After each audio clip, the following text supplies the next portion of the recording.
નમસ્કાર દોસ્તો, ખબર નહીં એ કયું વર્ષ હતો ને કયો દિવસ હતો કે મારા લગ્ન થઈ ગયા અને મારા જીવનની પથારી ફરી ગઈ. અને કદાચ તમારામાંથી પણ ઘણા લોકોની પથારી ફરી ગઈ હશે અને બાકી છે મૂંઝાતા નહીં. તમારો પણ વારો આવશે અને તમારી પણ પથારી ફરી જશે. તો આવી જ એક ખોફનાક હકીકત લઈને આવ્યો છું તમારી સમક્ષ. તમારા હૃદય અને આંસુને થંભાવી રાખજો, કારણ કે આગળનો વિડીયો જોઈ ક્યાંક તમારું હૃદય ધબકારા ના ચૂકી જાય.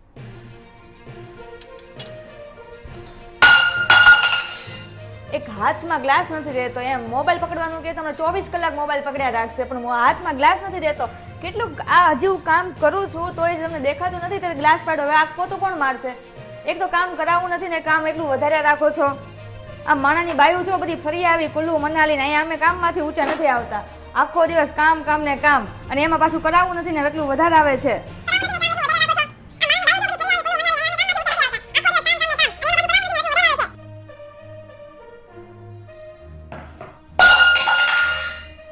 કોણે પાડ્યો પાછો? આ ગ્લાસ મૂકવાની જગ્યા છે, કોણે મૂક્યો તો? તમે મૂક્યો તો ને? મને ખબર જ હતી. એક કામ તમને કેટલીક વાર કહેવાનું હોય, ઠેકાણે રાખવાનું હોય બધી વસ્તુ. આ જગ્યા છે મૂકવાની, તમે એટલું તો વિચારો. કાંઈ એટલે કાંઈ કરવું જ નથી. કોઈ દિવસ એમ નથી થતું કે હાલો થાકી ગઈ છે તો થોડુંક આપણે કામ એને કરાવીએ કે પગ દાબી દઈએ. એવું કોઈ દિવસ કાંઈ વિચાર એવો નથી. બસ કામ કેમ વધારવું ને બસ આખો દિવસ એક તમારો ટાર્ગેટ હોય છે કે આજે હું કામ કેવી રીતના વધારવું. બસ બીજું કાંઈ આવડે છે કે નહીં? એક નોકરી કરે છે એટલે એમ છે કે હું એકલો રાજા ને આ બધા એકલા નોકર છે, બસ એટલે આખો દી કામ કર્યા રાખે.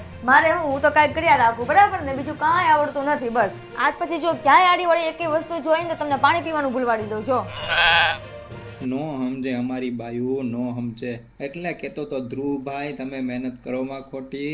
આ અમારી બાયું અમારું કીધું નથી કરતી, તો તમારી કીધું તો ક્યાંથી થાય? તો જોયું દોસ્તો, લગ્ન પછી ડગલે ને પગલે પત્તર તો પુરુષની જ ફાટી જાય છે. અને કુંવારા છોકરાઓ જો તમે એવું વિચારતા હો કે લગ્ન પછી જલસા છે તો ભૂલી જજો. અને મારો આ કેસ જોઈ તમને લાગતું હશે કે ક્યાંક આપણે ફરિયાદ કરવી જોઈએ, પણ ઉપરથી લઈ નીચે સુધી આખી સિસ્ટમમાં જ પત્નીનો ભય ફેલાયેલો છે. ફરિયાદ લેનારથી લઈ ફરિયાદ કરનાર સુધી દરેક પતિઓ આ ખોફનાક જાળમાં ફસાયેલા છે. આનાથી છુટકારો મેળવવા દરેક પુરુષ પાસે એક જ વિકલ્પ છે. દરેક પળે અને દરેક ક્ષણે તમારે માફી માંગતા રહેવાનું. અને સોરી તો તમારે એ રીતે કહેવાનું જાણે મોર ટવકા કરતો હોય. બસ એક વસ્તુ છે, ફક્ત એક જ વસ્તુ જે પત્નીઓ સામે ટકી રહેવામાં મદદ કરશે.